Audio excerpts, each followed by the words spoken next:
everybody, we are back. Welcome to another episode of More Than a Title. I'm your host as usual, Jared Thomas, Chief Revenue Officer at Outside the Box Digital. And before we start, I want to say thank you for all the love, the support. Can't believe we on season 3 already, y'all. Thank you for the comments, the likes, the shares. Like, we can't tell you how much it means to us, man, and how much you've been keeping the brand alive. And so we're going to hit y'all with some crazy content. We got a great lineup for y'all this season. We're going to give y'all some new looks. I also have a new co-host rocking with me, my brother, my family, Chatty-O, CEO at Outside the Box Digital. I'll let you give your intro, broski. Let's get him. I mean, I'm just happy to be here. You know, Chatty-O, Chad Fernandez is my name. I'm just happy to be here. I'm excited, man. Season 3, the energy's here. You know, we've had 2 successful seasons. I've been behind the boards, but now it's game time. I'm ready. Put me in, coach. He got his boots laced. I've been riding the pine too long. I said, put my boy in camera. Let's go. But man, I'm so glad to have you on, bro. You know, I love you for free, man. And I want to introduce this guest we have today. Like, this queen is bad. We've met her recently at PodFest down in Orlando. And When we heard her story, just off the bat, we knew we had to work with her in some capacity. We had to partner with her in some way. And we wanted the opportunity for her to tell her story and what her amazing journey's been like. So she's been in the industry for close to 20 years, worked at places like Bloomberg, AARP, founded her own business for women advocacy, and also the owner of the first Black-owned, woman-owned podcast network in the country or in the world. And we're going to claim her right here. So I want you guys to please give a warm welcome to our incredible guest today, Angel Livas. What's up, Queen? What's going on? Hi, guys. Do the celebration music. Yeah, we don't need to have Let's celebrate this queen right here, man. She is a trailblazer. That's a whole fact. So let's start from there, because we usually get into your background. I want to get into how you got into sales and all that stuff too. But I'm curious. I'm gonna start right off the back. What made you come up with the idea of a live podcast? Good question. So I've actually been in media for 23 years. And in that time and space, up until 3 years ago, I had never worked with a Black content creator. And so I was used to seeing how white content creators were treated. And when I say white content creators, I'm talking Larry King, Jane Pauley, and the list goes on with some of the people that I've worked with. But the level of amplification of their content, the marketing, the revenue that they were able to generate, not just from external sources paying to like tune in, but the networks that they were a part of, like what they would provide them financially, right? And so when I started working with like Black content creators on the celebrity side as well, I started to see like, y'all ain't treated the same way these people I've worked with for the last 20 years have been treated. Like, what's going on? And so the immediate disparity that like I noticed was key. Then there was one show that I worked on that was like a mental health type show. And the show had got canceled. And one of the listeners had wrote in after the show was canceled and said, hey, when I started listening to this show, I was recently diagnosed with anxiety and depression.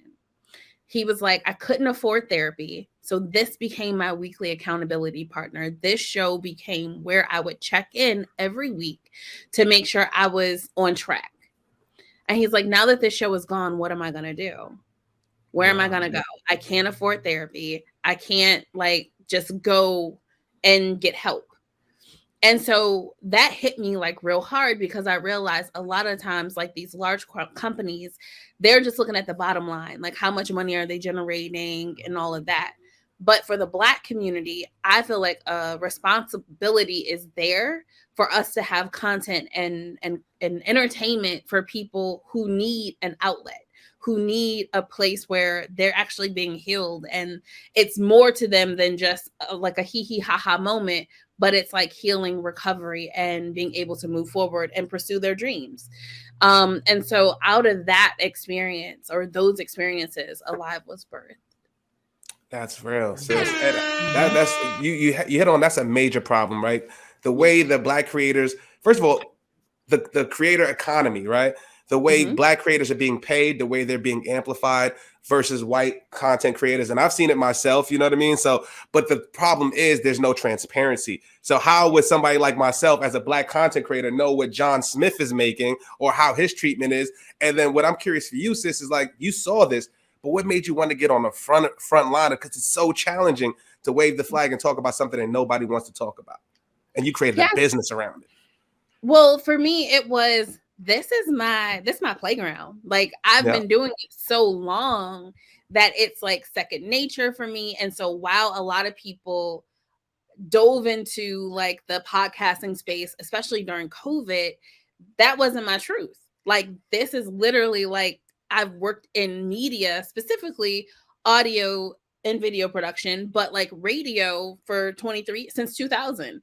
And so when that is like really like your passion, and you know that you have the ability to tap in, help people, and activate them to something that people aren't really educating them. But that's another entity of Alive. Like, our goal is to educate. Like, how can we make you your absolute best self when you are delivering content? How can we make sure that the audio quality is something that people are going to want to listen to, that your content is enriching and it connects to your audience, and like they want to continue tapping back in week after week?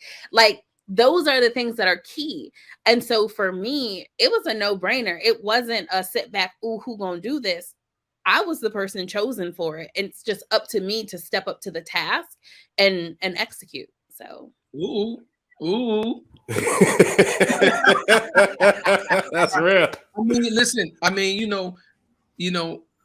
a lot of us at times feel like we feel strongly about a cause, right? So this is the piggyback off of what Jared said.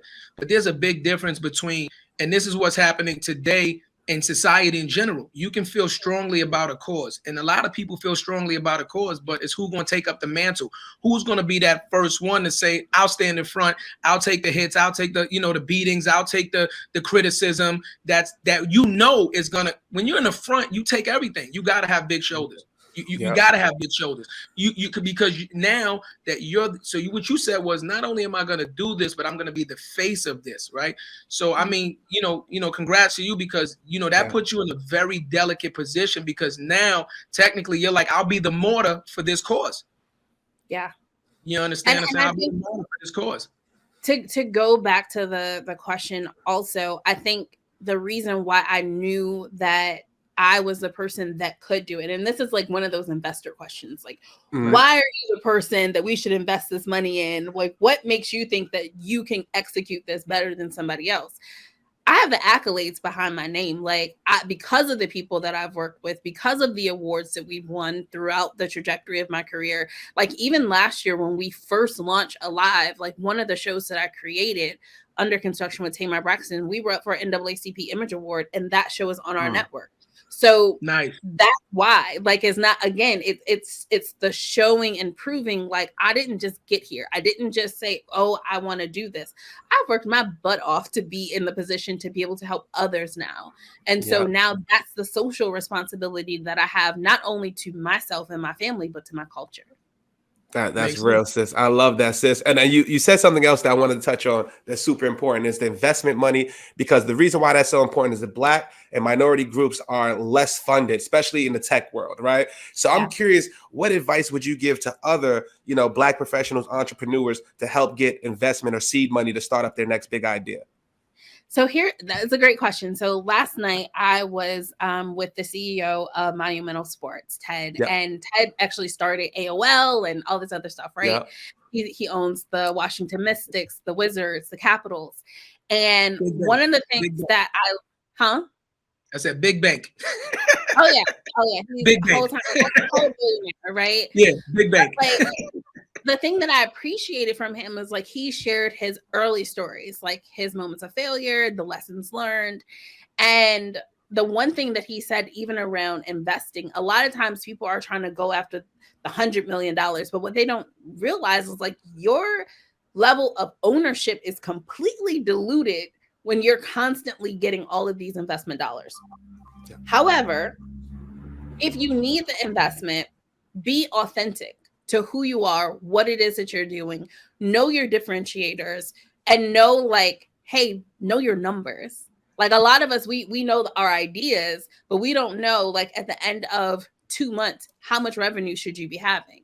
Like, what's your trajectory? Like, what's your KPIs? Like, how many hosts do you need to have to reach your benchmark? How many new subscribers do you need to have? Like, regardless of what your industry is, you need to be able to look at it and say, okay, I know I have to do X, Y, and Z so I can get this amount of money, because that's what investors care about. They want to know that they can 10, 12x their money.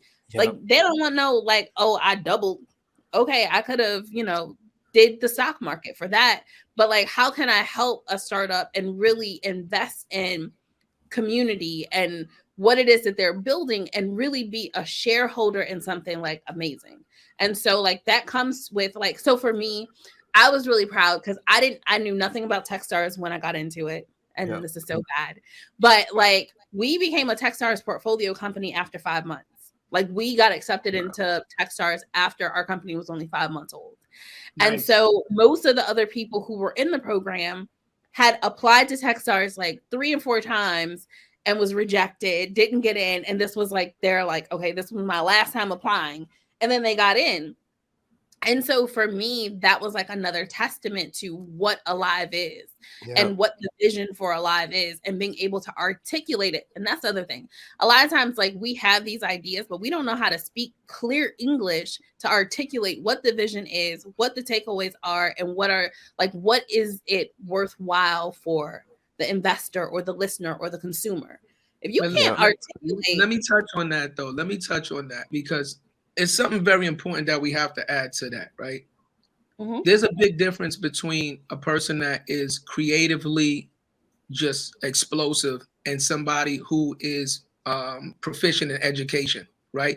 You can be an artist, you can be a leader. I know a lot of people that are great leaders. They're great speakers and things of that nature, but they're just not very highly educated. You know what I mean? It's very hard to be the person that has all of these things meshed together so that you can even think about starting this. And this is why it's so important to have a team and a support system.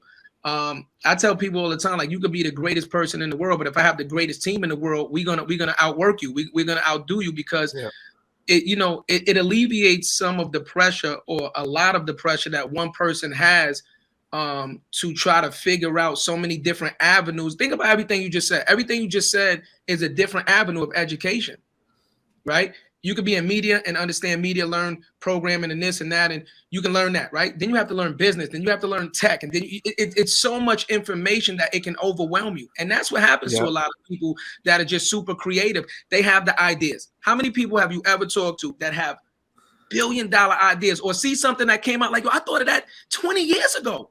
I thought of that 10 years. Look at that. Look at it on a napkin. And I go, why you never did that? I didn't know how. That's what I want to touch on.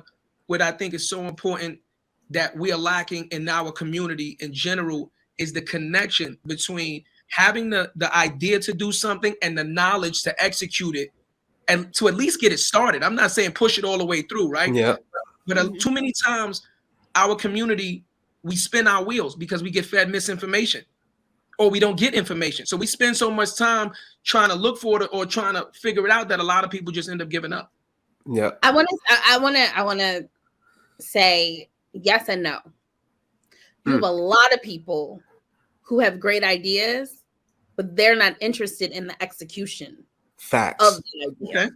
Talk to me then. When you say the execution of the idea. So if I have an idea, let's say I thought of Uber Eats, right? Let's say I thought of Uber Eats, right? Hey man, we always eat and we always ordering out. Why don't we have a delivery service to, bring it to us? But how am I not thinking about the execution of it? I mean, no, some people get caught up in the logistics and be like, it's too hard, it's too difficult to understand. That's why they get part of a system. That's why there's not so many entrepreneurs, right? They get stuck on what is the next step. The idea is great, but what do I do? Which is actually a good segue, sis, because I would love to know, what was the biggest obstacle you faced as you were starting Alive? What was one thing that was just a roadblock? You was like, damn, how do I get over this? And what was that process to get over or overcome that?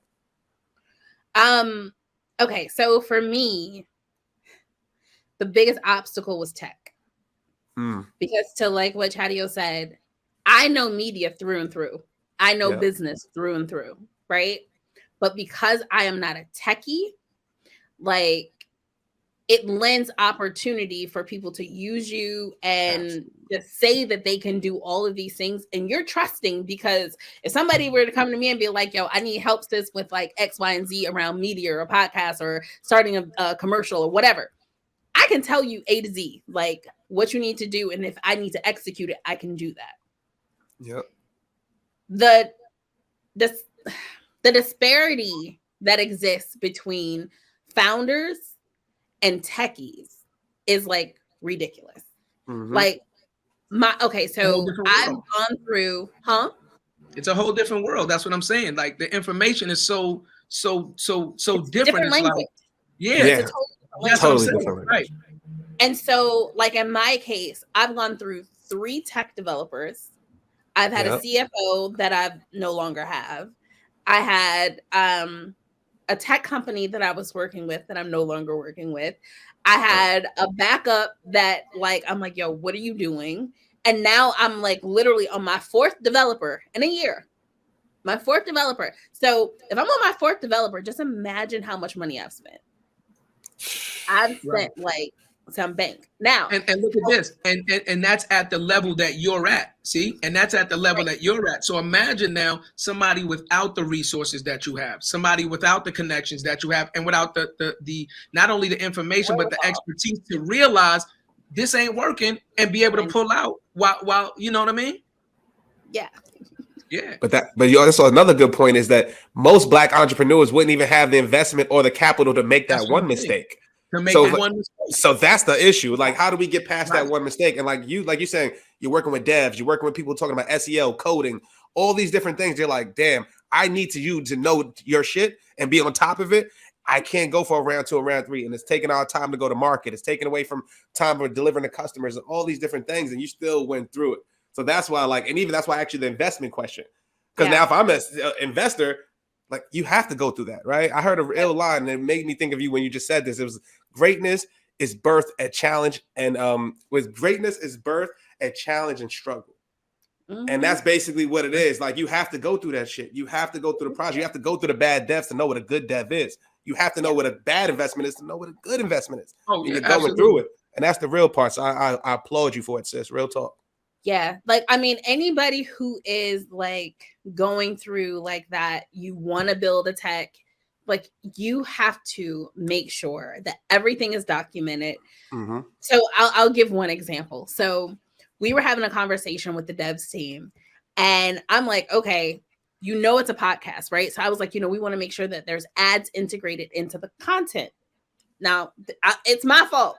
Like even if it wasn't my fault, I will take ounce. Like if I feel like there's a slightest opportunity that I wasn't clear, right? So they come back to me and they've like added ads to like the screen. I'm like, I said the content, like, so it's a podcast. So I need audio ads embedded in the audio. Like, what is this? Like, this isn't it. And that whole thing like threw us off like 3 months. And it was just like, really? And so understanding that when you're doing something very unique and different, and what I've learned is what I'm building is very unique and different, right? And so because it's different than Spotify, it's different than it's a very different platform, right? But what I had to realize is that because it's so different, I have to take the responsibility and the time to educate these developers. Because what developers will tell you in a heartbeat, and this, I hate this line. You be like, yo, can you do this? Oh yeah, I'm a developer. I'm a coder. I can do it. Like, as long as you got budget and time, we can make anything happen. Yeah. Budget and time. In 3 years, it still ain't done. Oh, I thought you meant that. Exactly. And so what I learned was that as long as I have budget for you to figure it out, that's what that means. It doesn't mean I know how to do it and I can just go in the closet and code. No, it means I'm going to go through trial and error, but as long as you're going to pay me to sit here and figure it out, I can figure it out. Yeah, no, I ain't got time for that. I'm going to need you to figure it out before I onboard you to do X, Y, and Z tasks. So yeah, that part was a huge struggle for me. That's real. That's crazy, man. And then moving that, because sis, as we move forward, as I hear more about your story, it makes me want to know more about how your upbringing, right, and how you got this strength, right, like to go through it, because most entrepreneurs aren't going to do it, and you're doing something very special in a unique space, right? That's very important. So, sis, tell us a little bit about how you actually got into the industry. Like, what was that like? Right after high school, what was up? Like, you went into college, internship, media thing. Like, where did the passion for media come from? How many coffees did you get for Larry King? No sugar, all black. No sugar. How do you like the coffee? By the time I negotiated the deal with Larry King for us to do his programming, and I was his EP and producer. So I was fortunate that I never had to go get coffee for any of the people that I work with. Okay. Let them know. Jordan, add a bomb there. Listen, that wasn't a huge pat on her own back. That was just a different little, like, you know what I mean? That was an alley-oop. She said, I don't do coffee. So no, not that I wouldn't though. Like I'm that person who's never. I would get coffee for people to this day. Like, but I just never had to. Right. But anyway, so I was very blessed and fortunate to have the parents that I have. Both of my parents are entrepreneurs. So I grew up in a very entrepreneurial household. Like my parents started a real estate company like the year they got married. So the very first house that my dad bought went under a real estate company. And then he started buying other properties from that day forward. So my mom was 18. So, and they've been married like 43 years this week. Congrats. Let's clap for that too. Word. Black love, man. Shout out to the parents. Black love, baby. 2023, you're not even here nowhere near those 43 years. You'd be lucky you married 43 months. 43 minutes. You got married in Vegas no more. At the Elvis joint. Before you walked out, you was like, you know what? I sobered up. Let's know this right now. Because of that upbringing and like this, they still have the same real estate company and all of that. Like I grew up understanding the hustle. I grew up like, they may have had like jobs here and there that they may have just did or whatever. But at the end of the day, that entrepreneurial spirit, it's been ingrained in me. So I was actually having a conversation on another show the other day where I was saying, and I'm a huge daddy's girl. So I would literally like love going over to the houses with my dad to go collect the rent. Back in the day, they weren't selling you your payment. You know what I mean? They weren't uploading it, directly to your bank account. Like you went to collect rent. I enjoyed like cleaning out houses and painting and, getting a house ready for the next tenant to move in. So like for me, like the grind has always like, I understood it, I respected it, and I enjoyed it. Right. And so like, that was like that side of it. But I think because I've always been immersed in the entrepreneurship, I've always had this, my dad always told me this. He said, you can work for a company and you can be the absolute best employee that they have. But at any moment, they can come to you and say, thank you for your service, but we no longer need you. That has been ingrained in me. And I think we've all, I could be a test. I've experienced that at least 5 times in my career. And that's off the top of my head. Yeah. Never late, never absent. You know what I mean? And I'm the first one to get in trouble.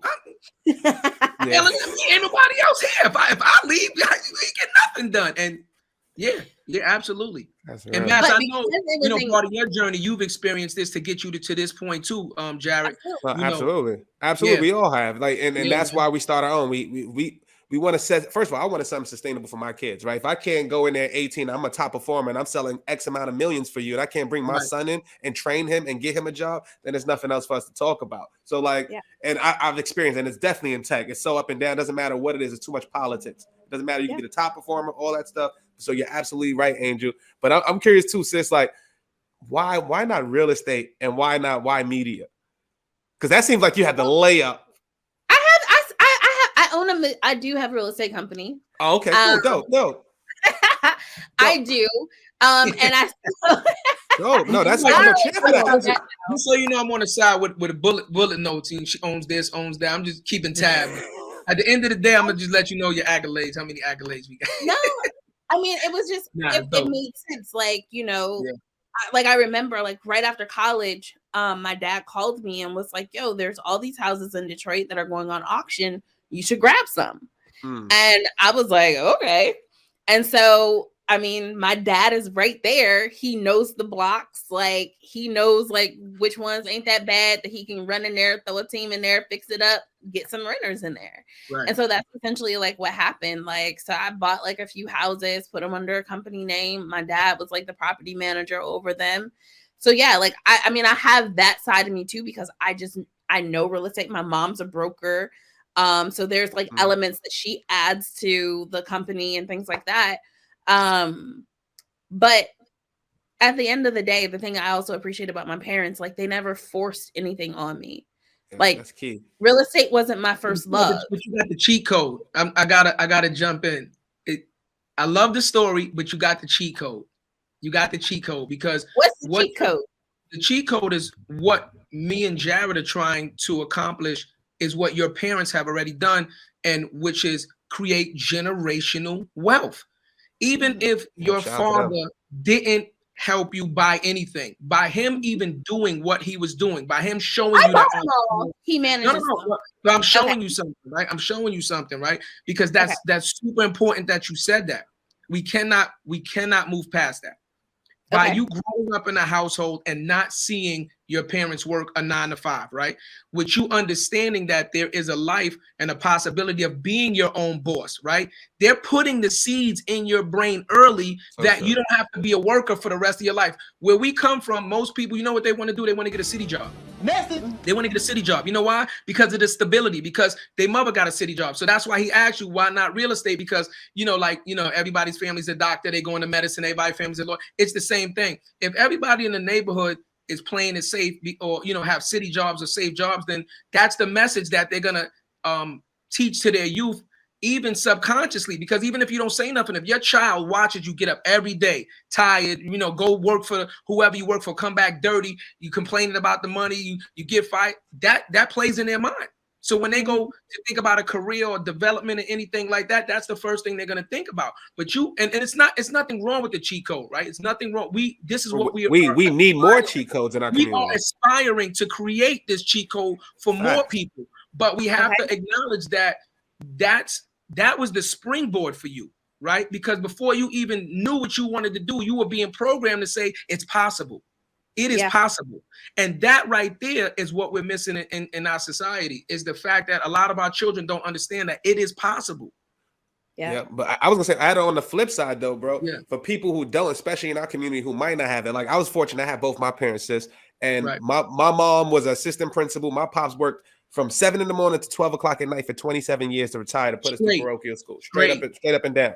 Realest dude I ever know. Like, and my mom too. Like, so for me looking at that, I'm like, I can't do that. I can't do that. So it's just up to you, and whatever your situation is, to understand what you're in right now and what you really want for yourself out of life. If you see your parents busting your ass and they're doing 9 to 5s and you don't want that, what are you going to do to change your situation? How can we make it that we have the label? Like you said, how do we create cheat codes for our kids?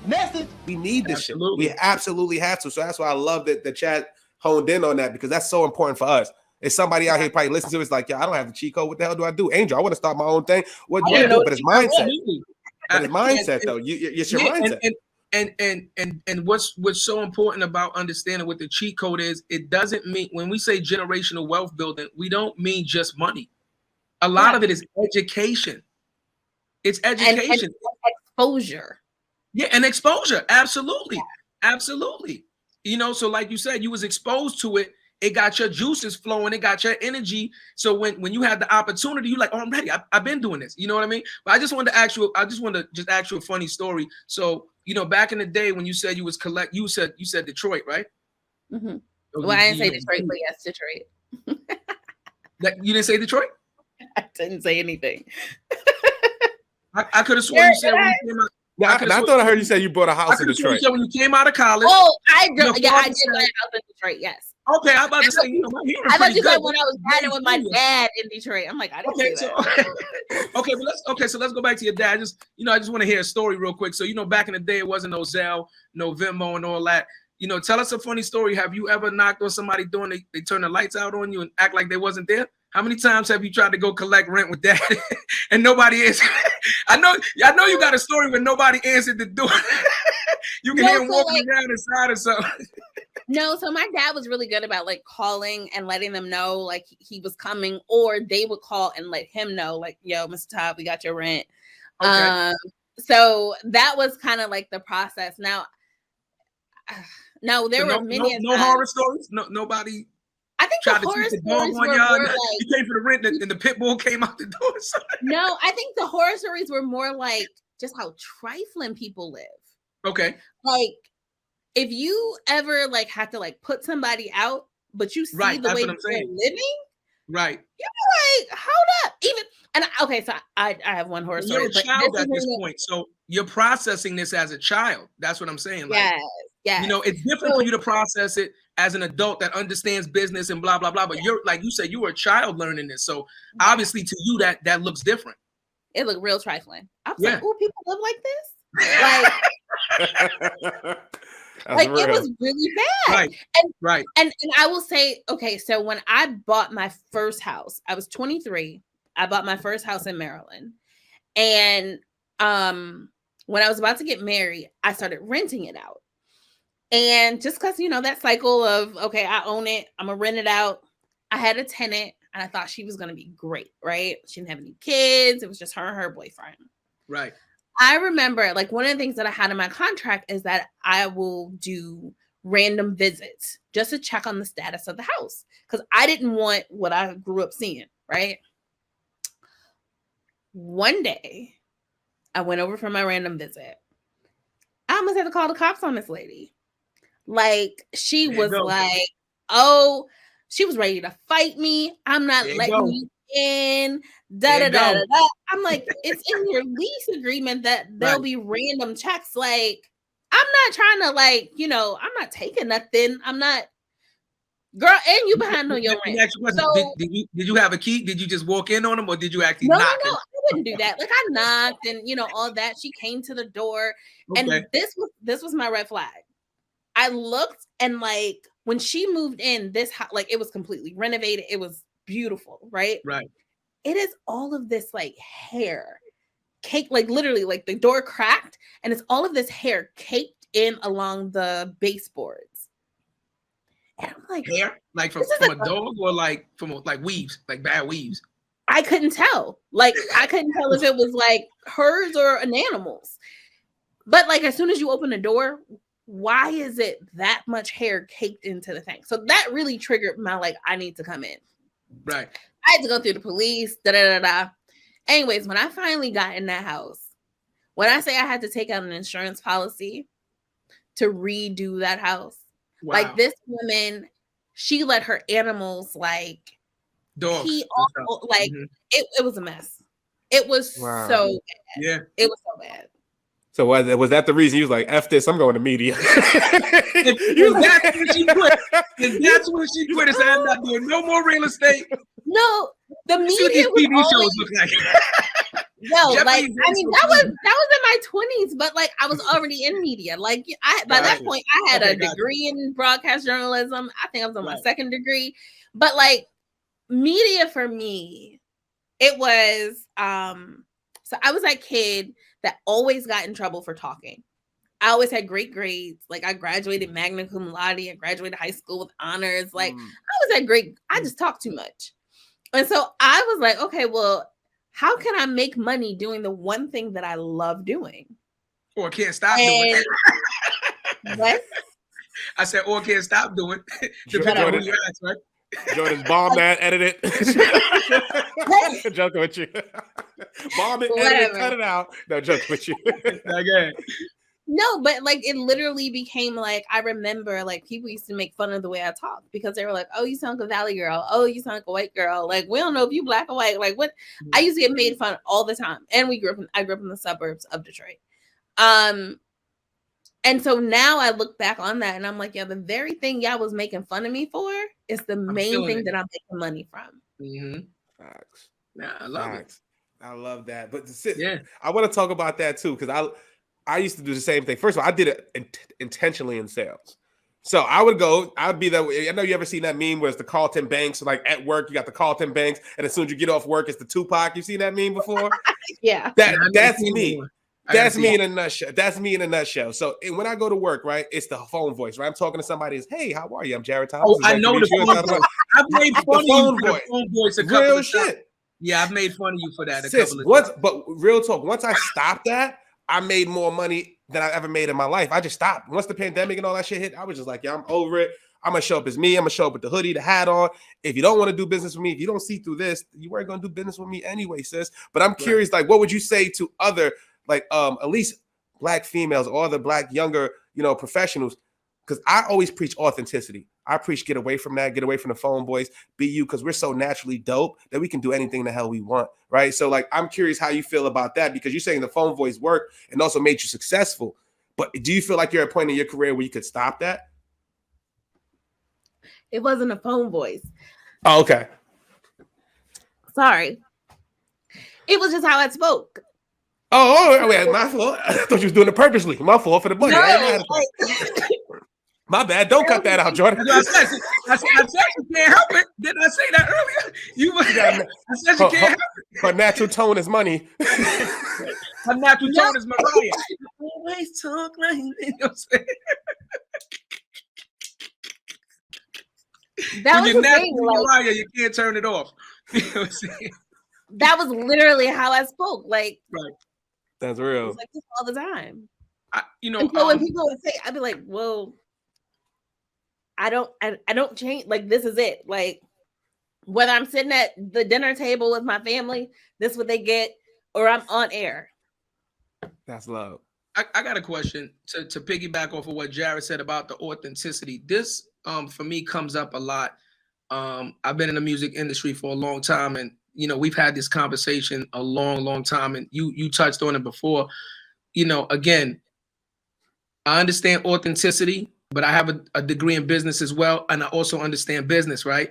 There's a lot of times when how do you find balance, right, between being authentic, but you got to keep the lights on, right?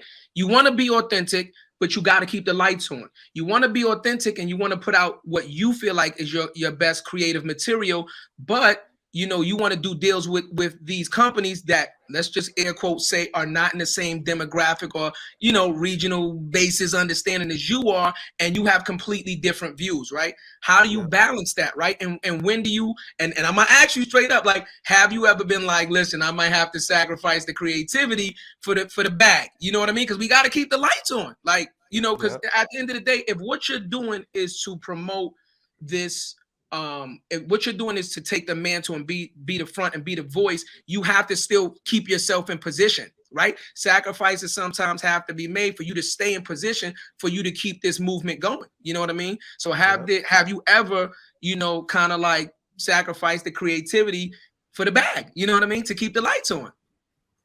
No. Okay. Okay. But again, in fairness, I've been doing this so long that, and okay, so I feel like there's many ways that you can do things, right? Okay. Mm-hmm. Especially in the creative space. If you're funding or you're sponsoring something with Alive, you're sponsoring Alive. But I have a whole lot of other media entities that if I'm not doing it over here, well, actually, if I'm not doing it over here, I can do it somewhere else. Example. Okay. I would say maybe 2 years ago, I think Ebony was trying to come out with a podcast network. They'd been in talks with me about having a show on the network. And at the time, I had created a show called The Devil Is a Lie. They came back to me and was like, oh, that's too controversial. We don't want to turn potential advertisers off. This is Ebony the magazine, right? The little small magazine we used to see in the 70s on our grandma table? Right. Yep. Okay. Yeah. So they were trying to come out with a Black podcast network and all that. And so I said, okay. Like, I passed. And The Devil Is Alive was the second show on my network when I launched. That's real. And shout out to the Ebony Network, too. My fault. I didn't want to cut you off. No, but like for me, I'm not for everybody. And so I can't always try to fit into everybody else's buckets. And I think that's what's wrong with us as a society is our values, our morals, we put beneath financial gain, if that makes sense.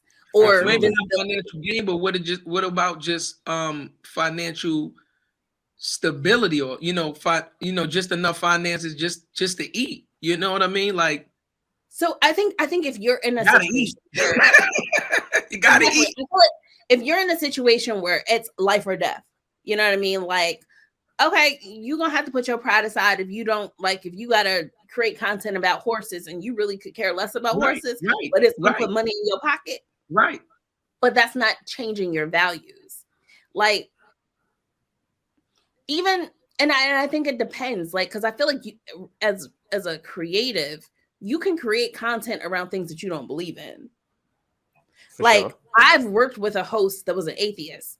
Our show didn't have anything to do with religion or anything like that, but I knew he was an atheist. Does that mean that I can't work with him? No. It just means I understand what your religious views are, and we just keep that off the table. We focus on what is the job at hand, what are we supposed to be creating, producing, and executing at the end of the day. And I think sometimes that's another thing that people get wrapped up in. Like somebody's political views, religious views, sexual views, you're not sleeping with them, you're not going home with them. What difference does it make to you? And so we sometimes bid ourselves out of opportunities because we get so focused on things that are not morally right to us. So there are people that I know who have missed opportunities because they don't like gay people, or they don't believe in gay people, or whatever. I gotta play devil's advocate. I've definitely passed on opportunities that I do not believe aligned with my moral character. Is it the content? I believe you have to, huh? Is it the she's talking from a content perspective. No, I'm talking about content. I'm talking about content. I'm talking about content. I don't want to get like crazy, but I'm just saying, like, everybody has their moral compass, right? Everybody was raised a certain way, and they have their value system is what helps shape us into who we are, right? So my value system is what it is.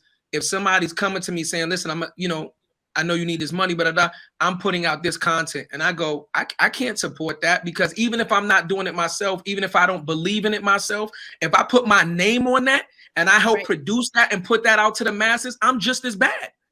So I gotta play devil's advocate, and I gotta say there has to be a line drawn. You understand what I'm saying? Like, and he's in the news, so let's just talk about, like, let's just say like a R. Kelly situation. You know what I mean? Like, if I'm sitting around and he like, yeah, we getting this bag, and I'm like, you dealing with little girls, like little girls. Like, you understand what I'm saying? He like, yeah, but you're dealing with little girls. But you like, asked me if you need the financial. I agree, but if you, I felt like what you asked me was kind of like, you need the money.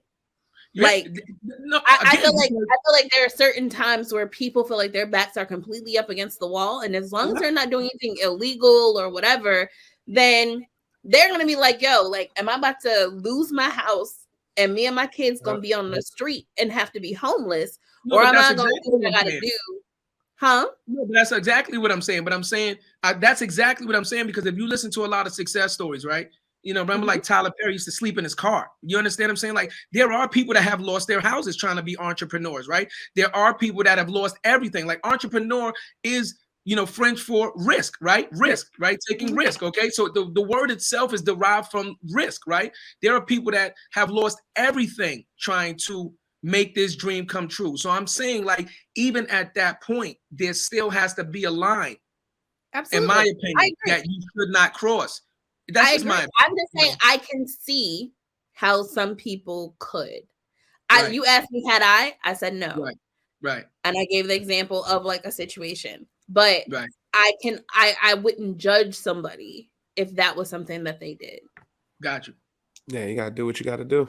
You gotta do what you gotta do. That's what I said. Like, you gotta keep the lights on sometimes. You gotta eat. Like, nothing's black. I give you an example too. Like, so for instance, right, when I first got into sales, I was a top performer, right? I was doing $250,000 a quarter for a display advertising company, right? At the end of the day, maybe a year into it, they bring me upstairs. They asked me to basically cut my hair. Right, wow. Basically, real shit. Like, so it's like, yo, so imagine, so imagine me being, for facts, it's a real story. So for facts, they bring me upstairs, yo, Jared, we love you, boom, boom, boom. Yo, we love what your numbers, but the board doesn't know you. I'm like, yo, what you mean the board doesn't know me? Like, I say good morning, I say this, da-da-da, we go get lunch. What do you mean they don't know me? Oh, well, maybe it's your appearance. Well, this is my first time being in a professional setting. I'm dressing like I'm straight out of Catholic school. I got the baggy slacks, the Pradas on. I don't know what I'm doing, fam. I don't fucking work with me. So I'm sitting, and long story short, he basically hit me with the, yo, maybe it's your parents. So I had the braids down, on the shoulder and all that. Went home. I could have had two options. I could have said, F you, I'm not doing this. Still on my moral compass. And guess what? I would not be here talking to you right now. I would not be 11 years in tech. I'd probably be doing something else. So that's kind of what it is. Like, even though did I want to cut my hair? Absolutely fucking not. But I had to because my back was against the wall. So it depends where you are in that situation, what opportunities are afforded to you at that moment. And I'm gonna tell any young professional, if you got to do what you got to do, sometimes you have to go through hell to get to heaven. Sometimes you got to go through the bullshit. You have to. It's mandatory. Especially when you're black. Into it. Especially when you're black. Yeah. So yeah. No, I trust me, I get it. That's real, sis. And I want to talk about the early days of the pod, sis. Like, so when you're developing the idea, you're developing the tech, what was the process to actually get the content? Like, what was the first podcast and what was that pitch like when you made it? So my story is a little different. So even with Tamar's podcast, like they sought me out. I never That's like dope. went and me. But how does that's super dope, but how does that happen? They It's call like me. That's real like talk. I mean, like again, like I've been in the space for a very long time, and I had a number of accolades behind my name, and the executive producer actually I went to Howard with. Dope. And she knew like all of the amazing content that I created, all of the people that I've worked with. And I think there's also a thing for if you're used to working with celebrities, people know that and you're good at it and you're able to, I don't want to say manage celebrities, but you're able to work well with them. Yeah. Because that's a totally different skill set besides creating content for them. Yeah. Because a lot of times attitudes that come with the celebrities. But if you can't work with them, you're not gonna make it that long. As so when certain opportunities have been afforded to me, it's just been also because they're like, yo, like we know your past, we know the people that you've worked with, and we know that you have the ability to also not only create great content, but also help with branding individuals as well. So yeah, I've never had to pitch a podcast or anything like that. Like if I wanted to create it, I created it. And if it was somebody who wanted me to create a show for them or a network or something like that, that wanted, me to do something, then they essentially have come to me. I've never said, hey, I want to, create a new show and do X, Y, and Z. Gotcha, sis. And then let's plug it right now, sis. So I think this is a perfect time to let the listeners know. We're gonna have to do the plug. First of all, I also want to say that More Than a Title will be exclusively distributed by the Alive Podcast Network, season 3, season 4, moving forward. So we're gonna be doing Black-owned content. We're keeping everything in house. Everything in house. What a time! Joined the train. That's it. Because and I'm gonna tell you on air, sis, and getting real with you. Like the reason why we wanted to, we could have been with Buzz, probably anywhere else, because we see your mission, we see what you're trying to accomplish, and you see what we're trying to accomplish, and there's a mutual belief in each other. And if we do this, like I believe it's going to be big. I believe it's going to be one of the biggest networks ever. And if we can help you get there, sis, and get there with together, like that's what I want. So I don't know Buzzsprout. I know you, Angel. Yeah. You know what I'm saying? Like I know you, and that's what made us want to go and rock and be like, yo, you need content, whatever. That's it. We believe in the vision. Facts though. Yeah. Thank you. No, I appreciate it. I'm super excited to have you guys on the network and for all the listeners to enjoy the amazing content that you guys are creating and have been creating. And then to tap into some of the other like Black amazing like podcasts that are out there that I think a lot of times people have no idea that they even exist because they kind of just get lost in the shuffle of all the other shows out there on podcast directories. So we're super excited to have y'all. It's going to be a fun journey. Yay. Thanks, let's go. Go ahead, bro. No, go ahead, bro. No, I just wanted to tap back in because, we're so family oriented. I think this is important. I can't let this go by without touching this. Being a successful businesswoman, I know that you said you had mentioned before you got married and things of that nature. How does this type of success, how does this type of work ethic, because I know you can't, it's impossible to have an 8-hour day with what you do, right? So we're talking like 10, 12, 14-hour days, right? How has this been on you as a family member, right? How has this pressure and your work ethic affected your ability to be a wife, right? To be a mom and a daughter and a sister, right? Because I know that, this is heavy stuff and it's requiring an exuberant amount of your time and your energy, so how has this affected you, in your life family wise? So I'm going to start from the good to the bad. Okay. So the good is I'm grateful that I have an amazing support system within my immediate family. And when I say immediate, I mean like my mom, my dad, and my siblings, right? And my kids. So like my first investor was my dad. My dad gave me $100,000 to get started, right? I love that. So you gotta clap for that. $100,000 to start your business as a Black person? Yeah. Like, so for me, that was you not just saying, oh, baby, I know you can do it. It was, I'm going to put my money where my mouth is and where my heart is. And I believe in you enough that I'm going to make this investment in you because I believe that you're going to 10x this money for me. And so I want to start with that. Now to go backwards, at the time before Alive, like I have another company called DC Media Connection that I started about 10 years ago or 8 years ago. And that company started right after like I was let go from AARP because they decided to go in a different direction. And I was there like all of the things, right? So when I started that company, it put a tremendous strain on my marriage. I was the breadwinner, and not to say that he didn't make good money. He's an engineer, so he made good money. I just made more. And it created this environment where it was still this expectation for me to go out and still bring home the same amount of money that I was making at a company that I had been working for over a decade. And so it was like, okay, well, that's not realistic. But in my mind, it was, there's not a lot of places that I'm going to go and be able to find employment to make the money that I was making. So when I made the conscious choice first, then I went to him, talked to him about it. He agreed. But the idea was, it doesn't make sense for me to keep making millions for these other entities. If I was able to do it for them, why can't I do it for me? And so when I got to that point, I explained also to my ex-husband, like, yo, like my work ethic, it hit a little different, especially if it's just me and I can only eat what I kill. Like, so it's going to be a different situation. And at first it was like, oh yeah, cool. But over time it became like, and it really wasn't about time spent or me not doing what I needed to do at home, because I always fulfilled those obligations. It just became a lack of understanding, like the grind. And if I can't talk to you about business, if I can't talk to you about what I'm going through with work and my vision, and you don't get it, we ain't gonna make it.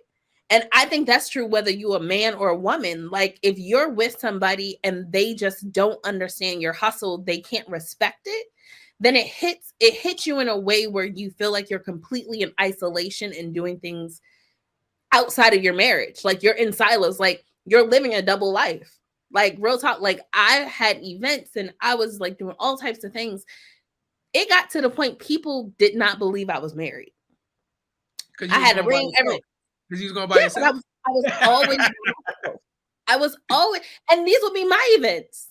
Right. So I'm so in isolation and silo by myself or with my kids that people were like, girl, no, you're not married. Like, there's no way possible that your man got you out here. You doing all of these things.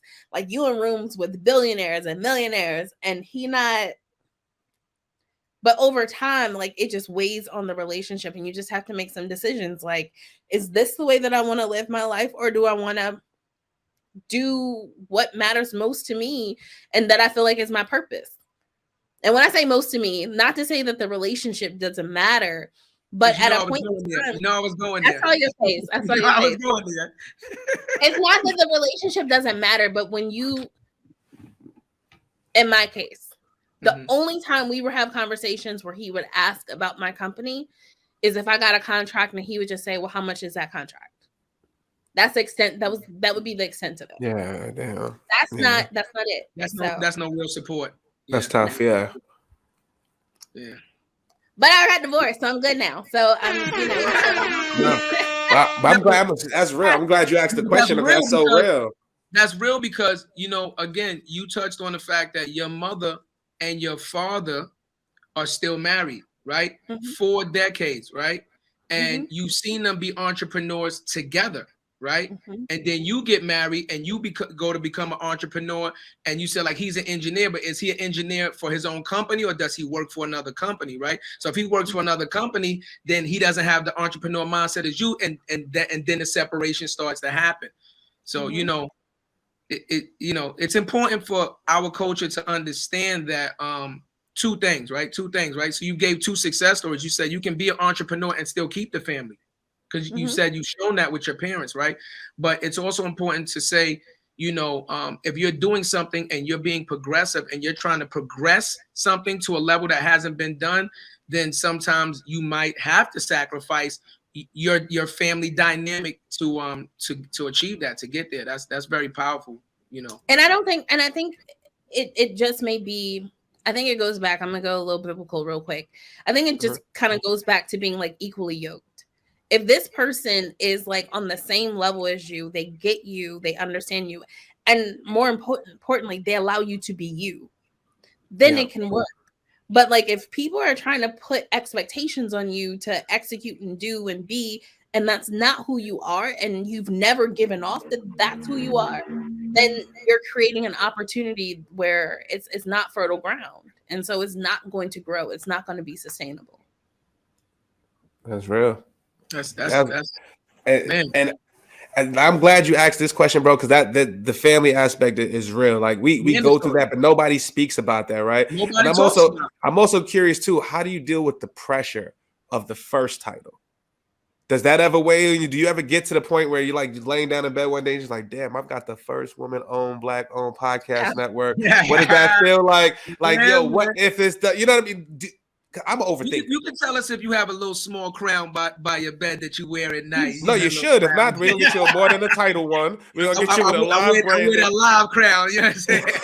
You feel me? But like, real talk, can you talk to us? Because I'm sure there's other people that are entrepreneurs that feel that pressure, that maybe feel like they're in isolation and feel like they've hit roadblocks. So like, do you feel that pressure? How do you overcome that, sis? Like, any advice you would give to somebody else? So one of the interviews that I did almost about a year ago touched on like, how does it feel? And I said, at the end of the day, I just wanted to work for my people. Like, if I do all of this and it's completely in vain, but I tried and I did everything in my power to make it work, then it wasn't in vain. Because at the end of the day, like, I'm a very spiritual person, and I believe that God wouldn't give me the vision that he wouldn't give me the provisions to make sure that it's successful. And so with that being said, if I have the skill set, and if all of the right people keep coming to me, and I'm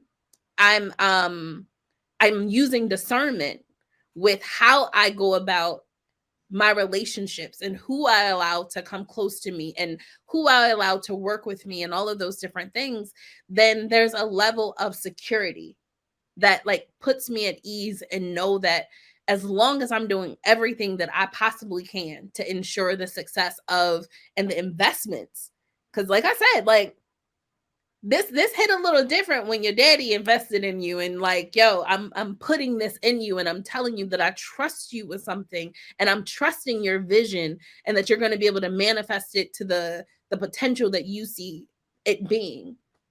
Then to me, that gives me a little piece that like, there's enough people who believe in me that even those moments where you have those moments of insecurity and you have those moments of like, what in the world am I doing? And why did I think that I was the person to do this?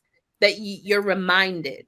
And I feel like, you know, I've had those moments. And when I say I'm in a season of receiving right now, like in the last 3 weeks, the amount of like accolades and awards that have been kind of pouring into me, like it's just kind of like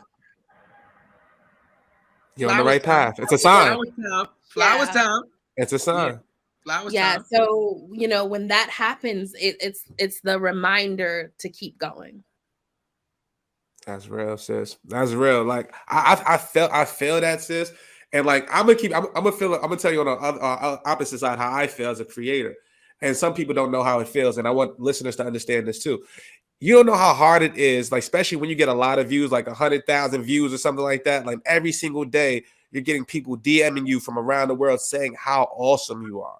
Mm-hmm. Do you know what kind of pressure that? Like for me, as somebody who's never had that feeling, it fucks with me. You know what I'm saying? Because I'm like, I'm just a regular dude from the, I'm in a fucking apartment right now. I'm cooling. Like, I'm just a regular Joe Schmo. I'm going to go outside as love. I get love in my, but for somebody in Germany, France, all these other places, all the cities around the country to be resonating, it's like, that's a lot of pressure for you to be like, yo, you know, you're going to be amazing.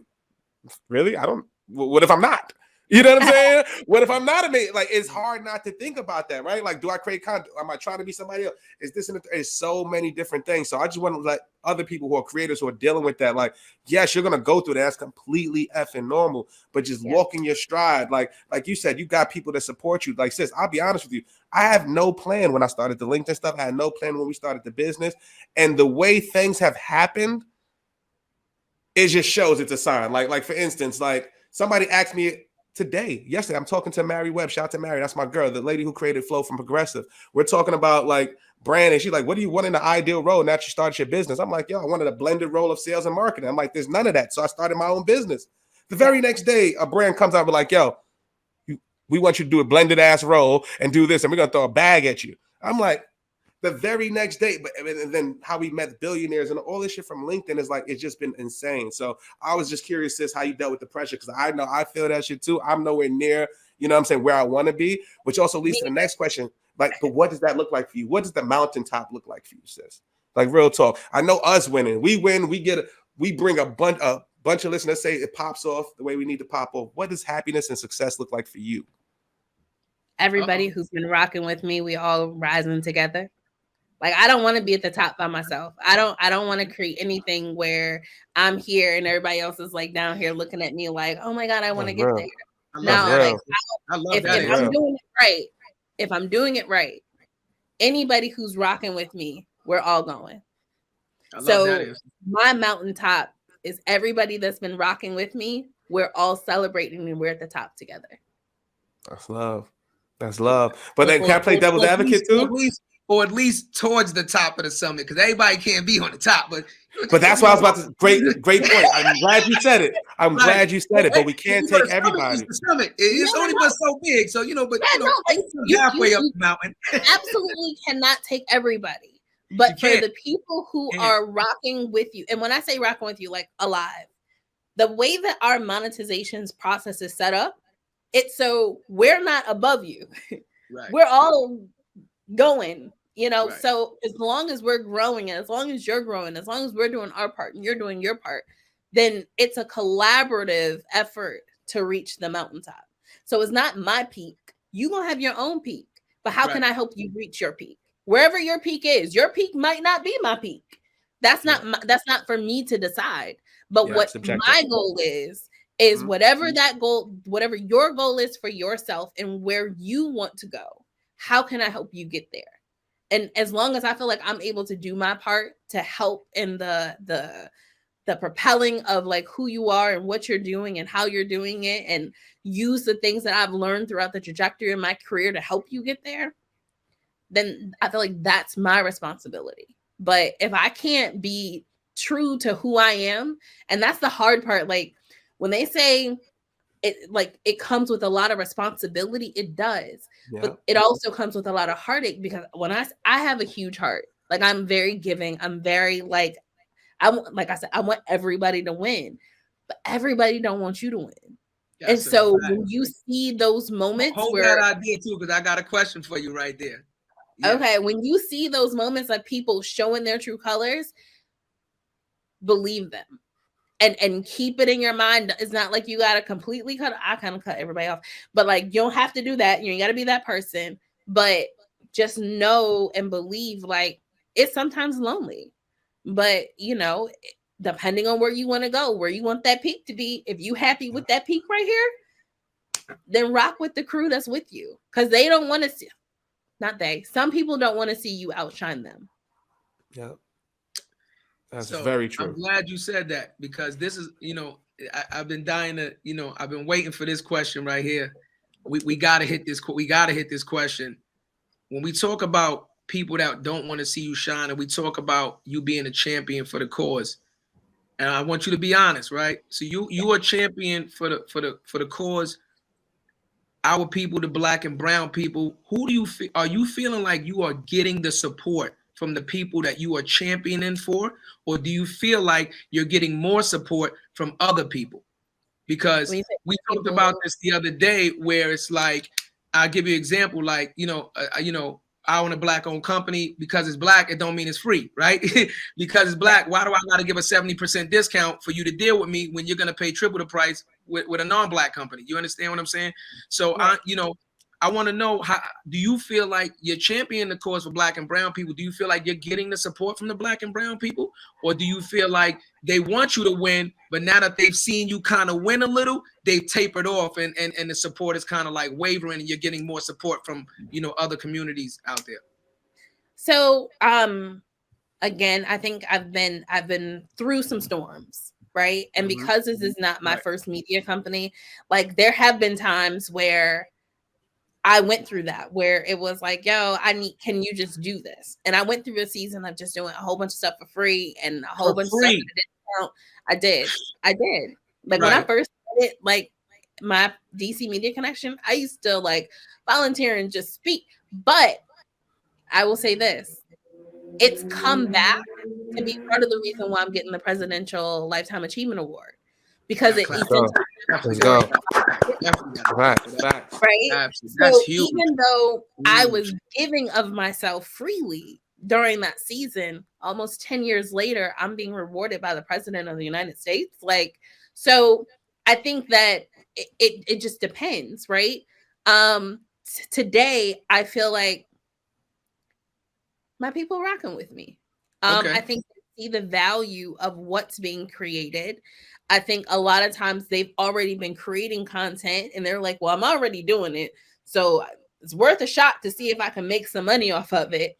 So in that regard, I'm at a different place in my career where I think people see the value and they want to support. Even all of my investors right now are all Black.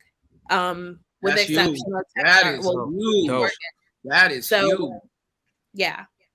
Okay. That's dope. I wasn't expecting that. I'm not gonna lie, you know, because oftentimes, you know, and Jared will contest to this, you know, we'll go to talk to a company and, you know, we like, listen, we're gonna ride with you and we're gonna do this with you, and we ready to grind with you, right? And we start right off the back, like, listen, we ready to just grind with you, and then halfway through they like, we ain't got no money, we ain't trying to pay.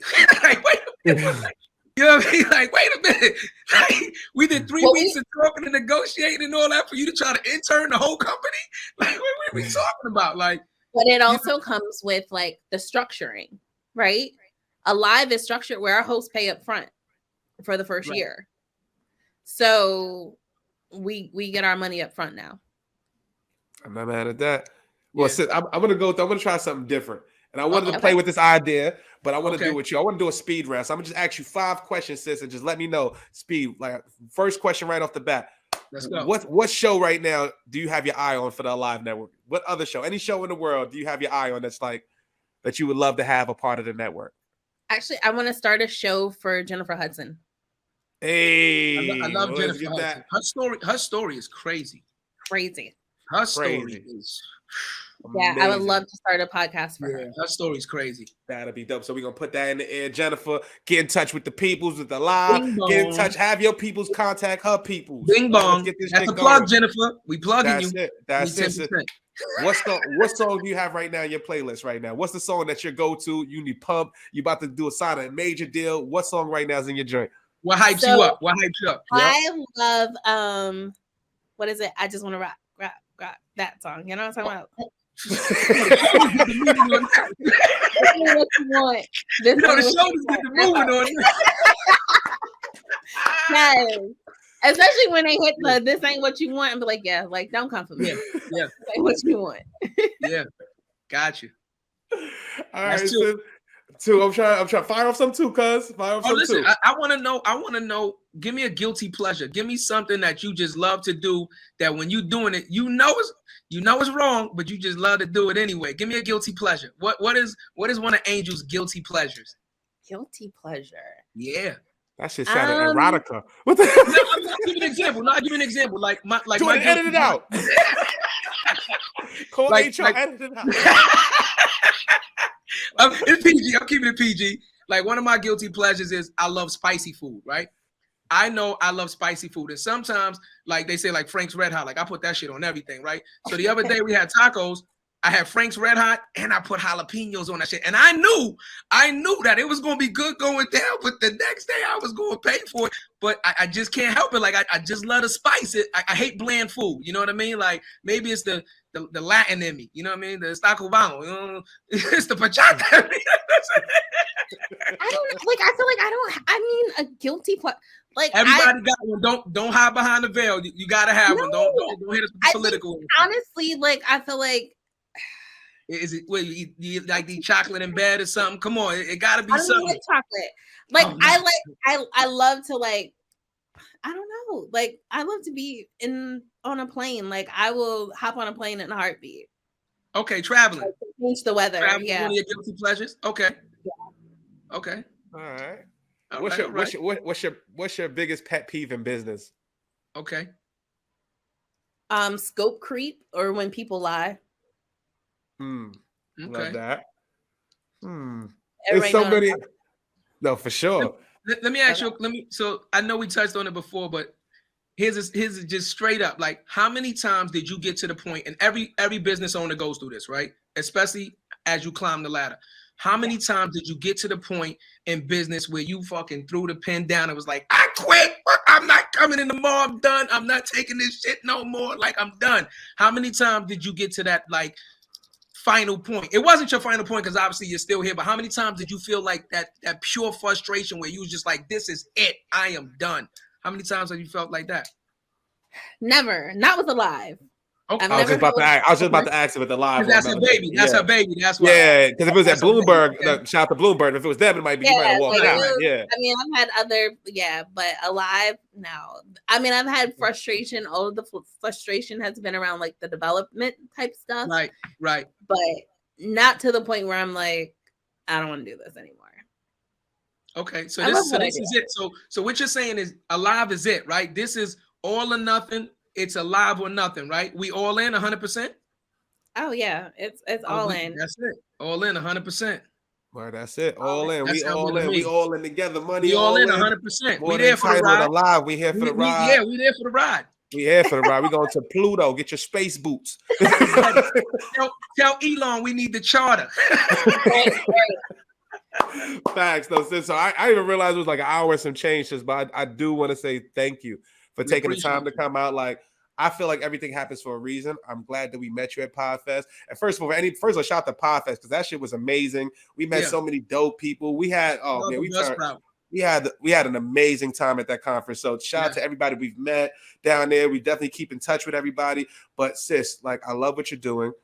You know, I want you to keep going. I want you to know we got your back. We need to see more people like yourself. I love seeing Black women doing their thing, especially and how hard it is for Black women to succeed in tech. Yeah. Like straight up, you got investors, you have everything. You have everything going against you. That's it. You're double minority. You're a Black and brown person and you're a woman. So you know what I mean? Like, So I kudos your tenacity, your strength, your courage, sis. Like, we need more of this, and we're gonna champion you, sis. And if there's anything we could do to help, we're on deck. But like, yo, we love what you're doing, sis, and we're honored to be a part of that work. We need some alive t-shirts and some merch. Let's do it. And I need Tamar. I'm still bumping Love and War. Tamar, I need you to stop. It's me. Stop. It's me. No, I love you, baby girl. I love you. All right, not joking. Need a collaboration. Nah, but we definitely appreciate your time. We know you got a busy schedule, so we definitely appreciate you taking the time out to come do this with us and answer some of these questions. And I noticed, I'm not guessing this. I noticed for a fact there's a lot of gems that you drop, in this interview, and somebody is going to listen to it, and you will inspire the next angel. I guarantee you that. You will inspire the next angel that's already wondering and looking and feeling like, can I do it? And she's going to hear what you said, and she's going to be like, nah, I could do it. It's possible. We're going to do it. So that's dope. Absolutely. Kudos to you. That's it, man. So thanks again, Angel. Thanks for everybody tuning in. Thank you, Angel. The comments. Thank you, y'all, for the love, man. We'll see you guys. Congratulations on your award. Wait a second. I gotta do my call to action. Y'all can't just cut me off and not tell people that Plug it. Download the Alive Podcast Network in both iOS and Android app stores, and you can follow us on social media at Alive Podcast app. And you can follow me as well at the Angel Nicole. That's THEE Angel Nicole. And if somebody's interested in joining the network, how do they reach out to you, sis? Yes. They can send a note. You answer DMs? Huh? You answer DMs? I don't, but they can DM Alive Podcast app. Jordan, marker that point. Can they slide in the DM? Y'all want to be a part of Live, baby. Like, you make me feel alive. Like, no. Right. You make me feel alive. No, I don't. I'm used to that. Copyright that. You make me feel alive. That's a nasty. Oh my God. So how do they get in contact with you? Yeah, they can send an email to support@alivepodcastnetwork.com if they're interested. All right, cool. And we're going to have all the links pop up. We're going to have everything in the comments, y'all. If y'all want to know, make sure you connect with on LinkedIn, all social channels, y'all. Y'all know where to reach it. Make sure you support, download the network, download the app, and let's get it. Feedback is appreciated. Support. This is Black owned, Black woman owned. So make it pop, man. We go as far as we take it. We got y'all. So support that, all right? What you know about me? Seen it all, heard it all. Oh, what you know about me? Done it all, just want it all. Oh, what you know about me? I seen it all, heard it all. Oh, what you know about me? Oh, what you know about me? Oh, what you know